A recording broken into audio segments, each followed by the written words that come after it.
Ako'y nagsalita at sinabi ko, ipapapatay ko ang isang tao.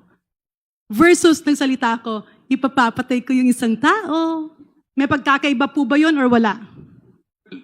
From the point of view of law enforcement, ay susundan po namin parehas yan. Kasi it's not how you said it, but it will be the gravity based on the investigation.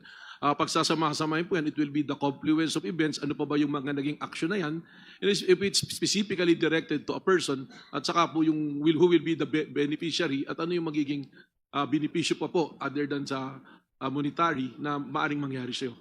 Thank you very much, Madam Chair. Just to manifest, bilang mga government officials, minsan may mga bagay-bagay na yung ating emosyon ay pwedeng pumutok.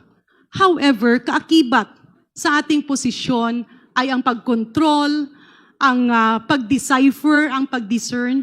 Dahil minsan, kapag tayo ay palaging galit at lahat ng ating mga ipapahayag ay may kasamang galit, hindi maliliwanagan yung mga bagay-bagay na ating sasabihin. And oftentimes, when we mention these statements in the heat of our emotions, this can cause destabilization. Lalo't-lalo na kapag ikaw ay naghahawak ng posisyon kagaya ng Vice Presidente o bilang pangalawang Pangulo.